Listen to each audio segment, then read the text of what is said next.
So Luka Nation, this is going to be a fun one because next weekend, October 21st, 22nd, 23rd, we're going to the Chantilly show in Virginia. Amazing dealers, amazing athletes present. Hall of Famers are going to be there. And we have Tyler Santiago on, who's putting on like the behind the scenes, the nuts and bolts of what the trade night's going to be like on Saturday at Blowout right down the street. And we come on here, we always do like the 5 minutes before, what's top of mind, what do you want to talk about? And he's like, man, I just want to put on a good trade night. I don't really get much benefit out of it. So there's the value to you guys. Free trade night next Saturday. Stop by, go to the Chantilly show. But I'm going to call an audible. We're going to do a different show because I get a vibe from you. This guy is an OG. He's been in the game. You got to yell it. Say Omaha. Let me hear it. Omaha. They should have just handed it off to Marshawn. How did they not? How crazy is that shit? Should have. They should have. So, and did Rusk have the, did he audible? Whatever. I'm calling it audible. I want to do the origin story. I've known about you since basically the day we started the podcast, and just I don't know how it happened. We never had you on the show, and people that listen, and I've reached out, so don't give me your eyes. People who listen know I'm an origin story guy. I love to know the behind the scenes, like how did you get into this? Why is this important to you? So we'll turn this into a little bit of a guest episode, and then we'll do trade night. So without further ado, welcome Tyler Santiago Sports. Thank you. What's going on, guys? So basically, I would confidently say I've been doing this my whole life. Like my dad got me into it. I have a twin brother as well. His name's Casey. He runs brakes and stuff. He works in the shop. Fun. A lot of people don't know I have a twin brother. Me and my brother have been into it for a while. He kind of strayed away from it for a little bit. He's always been into it, but not as much as me.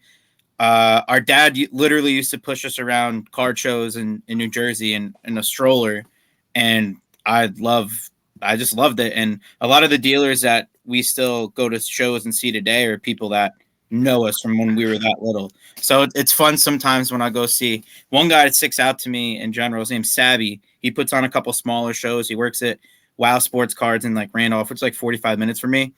But he sees me and it's like I've like overcome him. And this is like a guy that's been doing it his whole life. And like it's just crazy to see like the circle of life sometimes. And it's crazy for like people that are older than me in this to like see that, because I appreciate like them, reaching out to me, or like when I see them and they get to talk about it, like it like hits different because like I know that I've been doing this and they see that, and that token of appreciation is cool because it keeps the hobby alive. And exactly what they were doing with me and, giving me a few extra 10-cent cards or giving me some free cards, I get to do that now. And kids coming to the shop will give them a free pack or whatever. Last night I gave away like $500 worth of stuff on the live and for free, just to give shit away for 35,000 followers. But stuff like that like goes a long way. And that's something that will get those kids into the hobby. So that's why I thank the people that have seen me around so long, that I want to be able to do that for other kids and have them do what I do one day. So, and then, I've had my store now for a little over 2 years. I signed the lease for my first store in August of 2020. And then I opened it September. I took like a month and a half. I opened September 19th, 2020. And we celebrated our 2-year anniversary last week because September was just busy. So, going a little over 2 years now. And as you alluded to, you got your allocations, right? This week? Yeah, exactly. I just got my allocation from Panini, which I've already placed orders with. The first thing I'll get is Leaf Certified Football next week. You don't know how big of a relief, like, off my shoulders that is. Like, just the struggle to get product and have it at an affordable price for customers, breaks, and all that. Because there's overhead here. Like, there's stuff that goes into it. And then Topps is taken, like, I'm good with Topps, but it's a little different process with each company, Topps Fanatics, whatever the hell you want to call it. But, now here I am. I'm 24 years old, have this shop, and then I have a second shop in Collingswood, New Jersey, which is like 10 minutes outside of Philly. 12 minutes in. You got to respect the hustle. We will get him talking. I know he seems like a reserved guy. We'll ask some questions and get him talking a little bit. I have no problem talking. Don't worry. Well, I mean, listen, it is a success story. I mean, this is one of those things, right? So did you always want to open a card store? Was that something that's always in the design? Or was it like, we hear September 2020, it's like, wow, with the resurgence, I might as well do this? Because we definitely heard a lot of people come into this who opened stores or wanted to open stores just because everything kind of blew up. So this is something you always wanted to do? So there's definitely a little more of a backstory to like what I said to my, like, that's like what I tell people off the bat. But I I opened my store. I signed the lease August 2020. Before that, I was working on a store in Philly, and I had a business partner at that point. You know, I went to Rutgers, so I'm about to graduate college. I'm going to the Philly show, and I'm setting up there. Like I'm doing very well. Like I'm doing singles. I'm working full time, going to school full time. I had like a 3.5 GPA at Rutgers, which is big party school. But here's the twist: I look like I party and shit now. I didn't do any of that fucking shit in college. Nothing. I went to like 1 or 2 parties at Rutgers, and that was it. But I delivered pizza.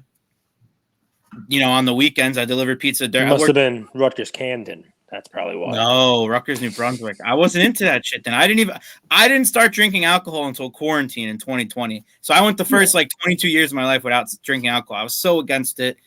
I thought it was. Never smoked weed, never will, but never drink alcohol. Now I drink when I go out. Andrew neither. Andrew never smoked weed. Yeah, but I got into it and I liked it. I like the lifestyle a little bit. But yeah, so back to the Philly thing. I was working on a store. I was approached at the Philly show by someone. I'll say the names. I have like an NDA and stuff, so you're not going to get in trouble. I would, but like, I mean, it's public. No, don't. It's all right. No. You can go back on my. You don't have to say the names. It's okay. No, but you can go back on my. I won't say the names, but you can go back on my profile 2.5 years ago or so, and you'll see who I was in cahoots with and doing business with. So, this is right before the pandemic. September of 2019. Was it like a waste management company or something? Like a sanitation? I mean, like. I met these guys at a Philly show, and we talked about it. They like did sneakers, and they wanted to do cards. So we talked about it. I'm like, hey, I'll come check out the shop next week. The Lions were playing in Philly. He goes, oh, forget it. I got tickets. So I'm like, all right, I'll come. He talked. He goes, I want to do a shop. I want to bring you on, and like we'll collab and like do this together. Long story short, no paperwork, no stuff like that really. And it kind of got ugly. And I felt like, you know, I'm fresh out of college. I got a great opportunity. Keep in mind, they had a sneaker store and they had some really fucking cool people come in, like Lil Uzi Vert, Meek Mill, Miles Sanders. What? Was it on Walnut Street? South Street. South Street. Okay. What was the store called? Suplex. Yeah, Suplex. If you guys don't know, South Street's kind of like this cool, like little just strip of cool cultural stores, right? It's not like the Nikes, the Foot Lockers. So a lot of people like go shop there. Actually, a store would be sick. The only street cool enough to be mentioned in the Motown Philly song by Boyz II Men. Is that right? Because it has good pizza and it has good cheesesteaks too, right? Like best cheesesteak in Philly though, Angelo's, which is off of South Street on like South 8th or whatever. But okay, so you're onto something. And tell me the truth. You always have a chip on your shoulder, Tyler. Like you even talk with like a little bit of a chip on your shoulder. Is that fair to say? It makes me a little angry to like talk about it because like don't get angry at us. I'm not angry at you. Tyler never tagged us on IG, so don't go back and you won't see us. I use it as like fuel because I was like, fuck this guy. He was telling me that I needed him. When in the end, he's doing all right, but I've like so it was a rich person who promised you the world. He came off as he was rich. He's not rich. So like someone who pretended to be rich, allegedly had a lot of connections, wanted to partner with you, wanted to just throw all kinds of money at you, and it all turned out to be like nothing burger. Was this Rob G? No. Well, you guys have beef with Rob G? No, I have no. I love Rob G. I'm just messing around. No. But it just didn't work out, and then pandemic came. We were about to open. We had a trade night after one of the Philly shows in 2020. It must have been the March Philly show. We had a trade night. We had like 50 people come, and we had a sign-in sheet of who came. And I kid you not, 95, probably like 48 or 49 out of the names were all there because of me, not because of that brand, because of me. And keep in mind, Philly, from the actual Philly show, the casino at that time, is like 30, 35 minutes down, whatever highway from hell that is. That highway sucks. That two-way, awful. But yeah, so I like that. And then, you know, quarantine happened. Couldn't do anything. Couldn't go to Philly. And I didn't. He like tried to sun me and stuff like that and tell me I need to do this, need to do that. Meanwhile, we have no idea when life's going to go back to normal. Like we have no idea. And what is that? May 2020? Everything shut down. You can't go anywhere. You can't do anything. Car prices are going through the roof. You probably became like a millionaire overnight. No, I wish. I had some good stuff and I sold a lot of that Prism garbage, but yeah, that helped. And then that just didn't work out. Wait, I'm buying Prism now. Am I too late? Might be. They said Zion base, like they were 50 back then. Now they're 50. Bull, baby, invest. Bull. So these people that are charging for advice, don't pay. Look, I'll cancel my membership after this. Rough. But yeah, after that, it was just I didn't like the way he was talking to me. And after he's yelling at me and stuff, and I'm going there with a positive attitude, I had enough, raise my voice. I then get pushed, and I'm like, all right, I'm done. Out. Don't want anything to do with it. Kind of got ugly. Lawyers got involved. Stuff was, I didn't get a lot of stuff back that was mine, and whatever. It is what it is. I'm happy because now I'm 2.5 years later. I'm doing fine. I'm living my dream. I don't have to answer to anyone but myself. I couldn't imagine answering to someone else right now and doing this. I would not want to do what I do for myself or anyone else. No shot. So this is interesting. And you mentioned you're 24 years old. And it's actually a good lesson, I think, for a lot of the youngsters, because a lot of people do come up like buying cards. And you're like, I love this life. I love sports. I love the like being able to travel and go to different shows. And they want to turn cards into a business. But I think what your story shows is it's not a straight path, right? There's some bumps along the road. And however you kind of keep going, right? Some people, when life punches them, they punch back. When life punches, they take a step back and still go forward. But the key I've seen is you didn't stop. Like, it was 22 years old, COVID, so much adversity as is.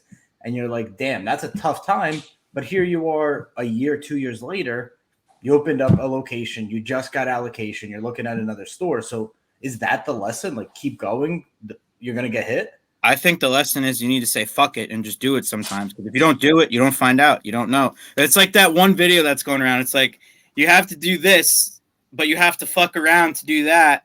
And if you fuck around to find out, then you're going to find out and fuck around, or fuck around to find out. Yeah, or whatever. They're teaching that at universities. I don't know if it's worth sending your kids there because there's not a ton no, of but there. I agree with you. You have to say fuck it and do it sometimes. If you don't do it, you don't find out. It's pretty simple.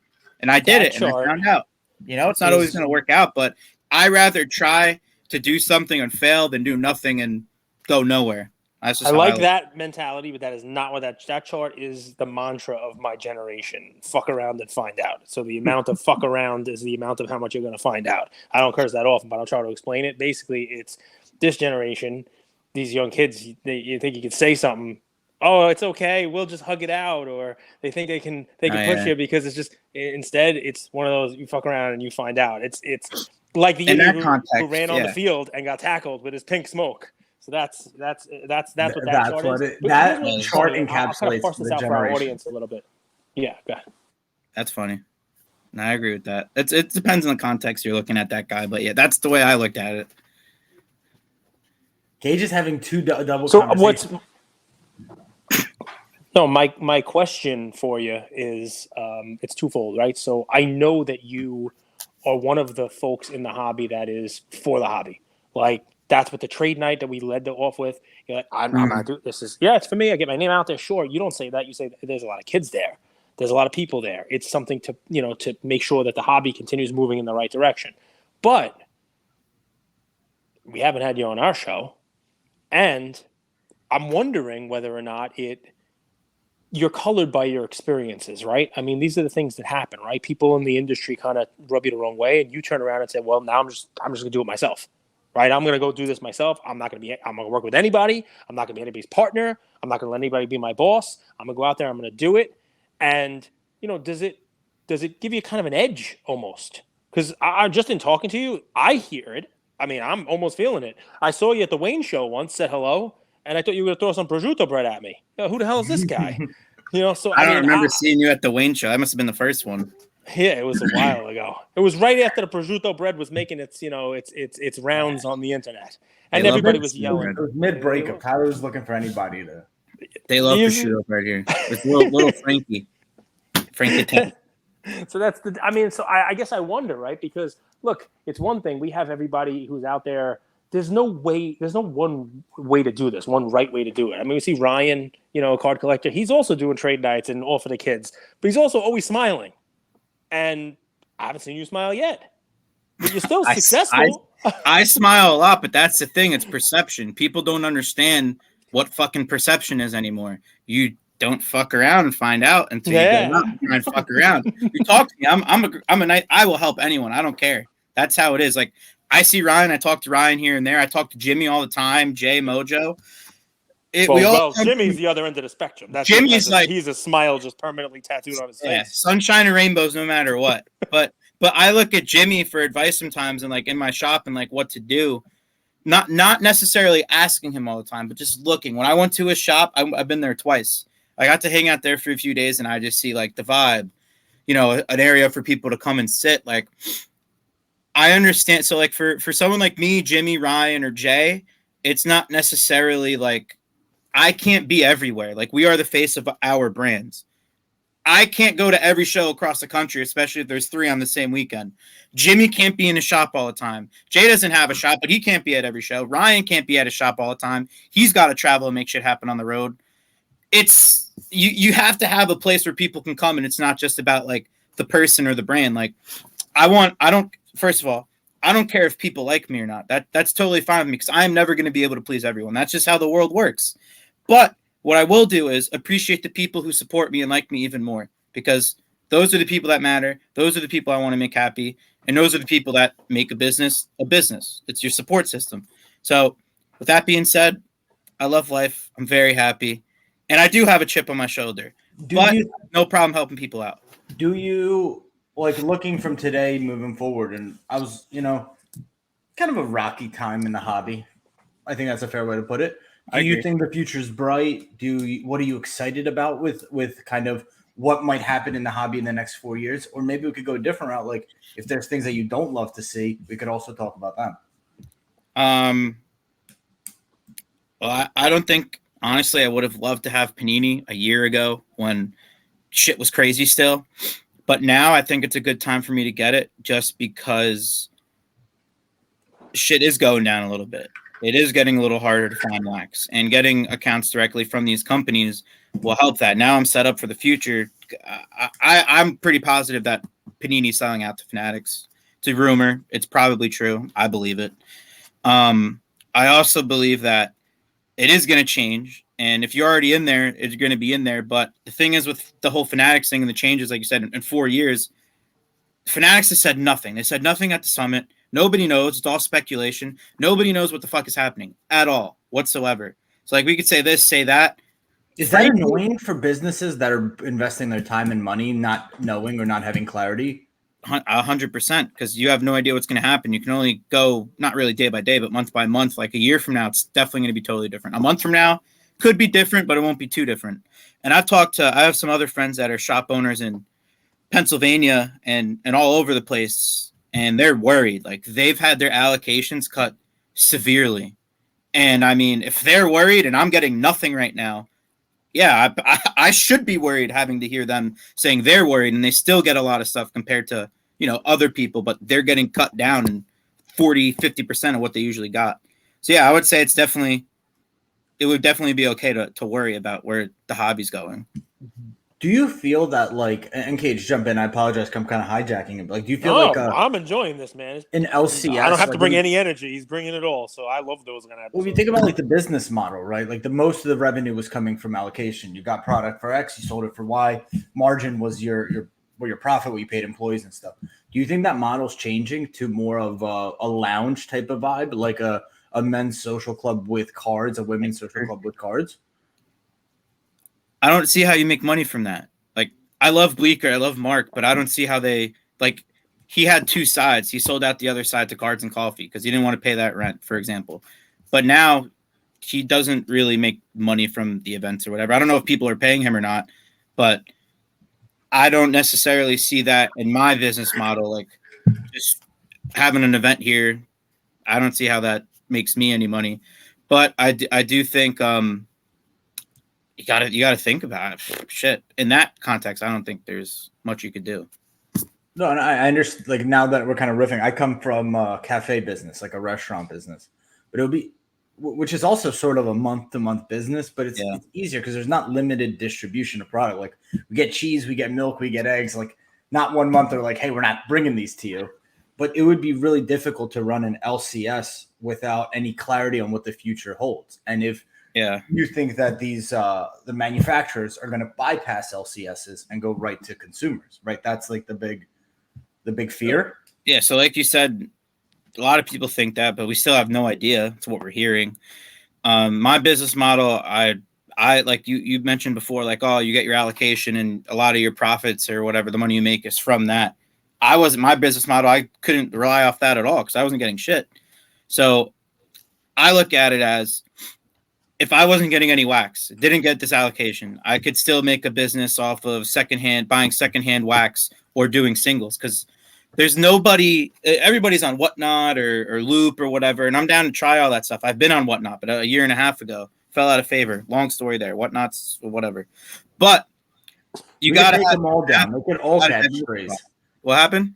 Nothing. Keep going. I'm going to have to give Tyler my aim and flame next time I see him.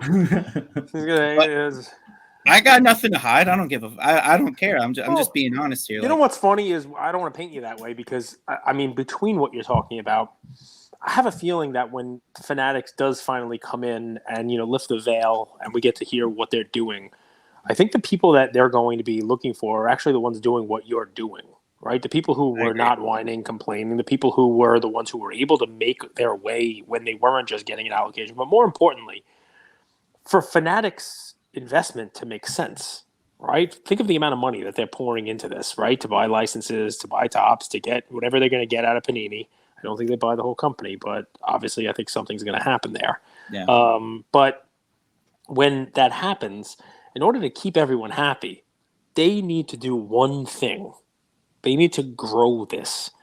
It can't be we're fighting with each other. And what I love the most in the first 20 minutes that we've talked is you working with Jimmy, going to his store, hanging out there, checking out the vibe, seeing what you can learn for your shop, talking to Ryan, talking to other dealers, putting your store together based on what they've learned. And those guys didn't say to you, get the hell out of my store. We're fighting over the same allocation. Get the hell out of my store. We're fighting over the same, customers online. You're a big store. I'm a big store. I don't need you taking food off my plate. They understand that the goal for everyone should be a bigger plate, a bigger table, more people coming to eat.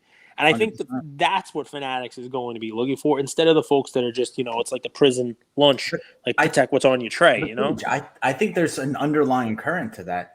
And it's before Fanatics comes in today, that plate of food was supposed to be for the OGs, the people that paid their dues from 2012, 13, 14, 15 to when it got good. Not for the popular new kid to come transfer to the school and eat all of our food. Mm-hmm. Yeah. But I think there's room for all of it. You just don't want the new kid to take all the food. The new kid shouldn't be able to cut the line. I agree with the most. Yeah. Shouldn't be able to cut the line. But it feels like they are. No, I agree. I feel like they are too. Well, I don't think they're cutting. All about who you know, man. It's just the way the world works. They might be going into the backyard and finding a different way in instead of actually cutting the line. You're a trained assassin with words. You're Liam Neeson, but I don't know how he does it.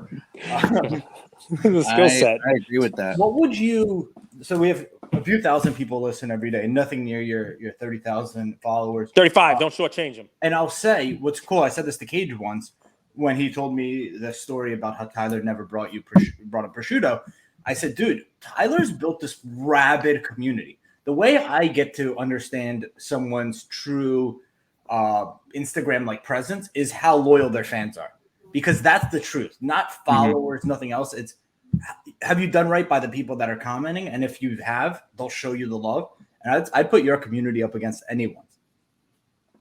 I agree. I have some great people that support not just me, but Santiago sports in general. Like I have people here that, other customers will come in to deal specifically with them or have them take care of them or stuff like that. We do our live sales, and when Instagram doesn't feel like banning me, it's rough.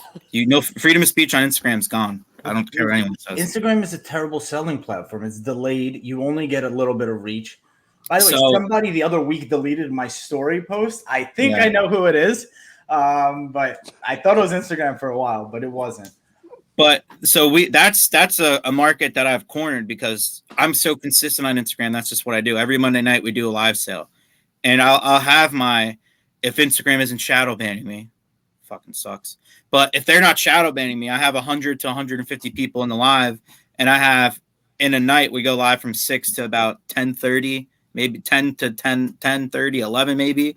But I have that amount of people in there, and even if I don't have that many people in there, there's a consistent group of people that always keep coming back and love to do business with us, and that's what I love and that's what I care about. So I've tried all those other platforms, but Instagram for me is a great thing that we've been using for a year and a half doing live sales on there, and you have that following. It's like a lot of people can't go from Whatnot to Instagram and put up those numbers. I could go back and forth and I'll do fine because I already have that, built on there. But I didn't need to stay on Whatnot or anything like that. It's all about where your support group is. And that's just how it is. Well, you've built a brand. You've built a reputation. You've built a following where they not only they support you from I love what Tyler's doing, they also support with their dollars. Cage and I always say vote with your dollars. Okay, so next weekend, trade night. Give people the quick rundown how they could meet you if they're in attendance, where they should go to trade night. So Chantilly Card Show Trade Night. It is not actually at the show or on the grounds. It is about 2 or 3 minutes away at Blowout Cards. And some people don't even know that Blowout has their own store. It's called the Fantastic Store. They have a nice little store set up, and then they have a garage to the side, or you can go out through the back. There's tables set up. Virginia pizza, which is nothing to write home about, but free pizza, can't be free pizza, drinks, all that stuff. And you get to come out, hang out. All ages are welcome. There's usually a ton of kids there trading, which is what I love to see the most. And anywhere, you can trade whatever you want. There's Pokemon, mostly sports, but a little bit of everything. And it's free. Nothing. I don't get anything from it. It's just for the community, people to come together, hang out. It's a show after the show, and it's free. Show ends at 5. Trade night starts at 6. I think it's just roll right over. Yeah, I think so. It's 5 to 6. They're open. The store is open, so you can go just whenever roll you right want. over. 5. Listen, you didn't ask for anything. You're putting it on for no reason, but you're going to get something anyway. Never before announced. We're going to be there. Let's go. Facts. See, there's We're coming. We're coming. He smiled. You smile or what? There you go. He smiled, man. He smiled. I'm 20 years old. Okay, I'm out of college, finished school. I'm this isn't for me. I love sports cars. I'm gonna start a store. I'm starting a store on South Street. What advice do you have for me? And we'll wrap with Find a place with cheaper rent. Yeah, rent's over there. No cheers. Wrapped in plastic. Advice for day one. Starting have inventory. You got to have inventory to start. People are people ask me all the time, how do I open a store? How do I get product? What's up? One second. That's your inventory guy. That's your inventory. He's what's up? I got my inventory. 900. No, he needs a price. Somebody needs a price. But people do ask me all the time, how do I start a store? Where do I start? And first, you need to have shit. I could open a store with what's in my back room, forget what's actually in the store. And that's where it starts. You need to have stuff. You need to have stuff to replenish what you sell. And if you don't have allocation, because you 99% of the time will not open a store with allocation, and you'll probably wait a year, 2 years, 3 years, who knows? Just got to have inventory. You got to have people you trust there.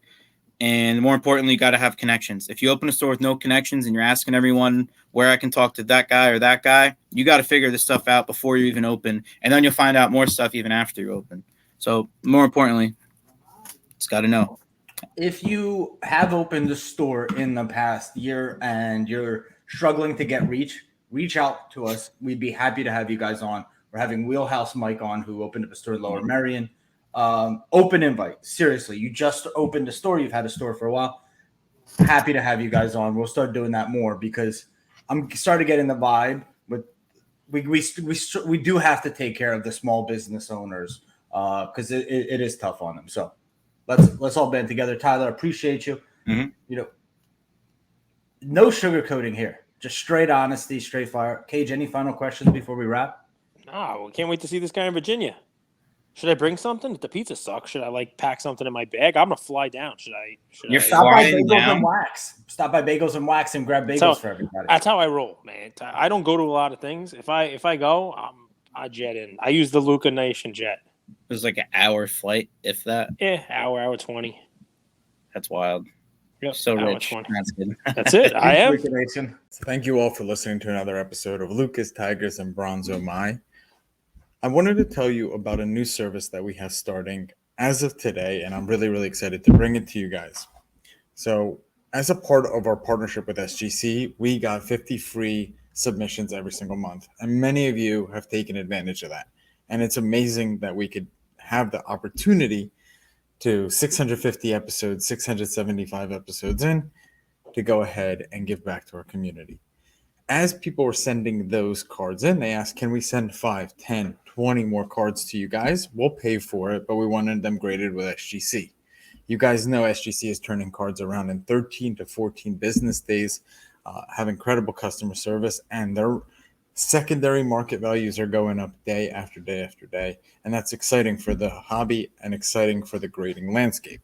So we didn't want to just rush into it. We wanted to do it right. And what we did was I relocated here to Boca Raton, Florida. I opened up a P.O. box maybe 5 minutes away from SGC, and I will be hand delivering and hand picking up the cards. So you don't have to worry about anyone else touching your cards. It will be me, and I will update you every step of the way. So here's how it's going to work. I'm going to personally pick up the cards from a P.O. box, prep them, new card saver, new penny sleeve, and deliver them to SGC every single Tuesday.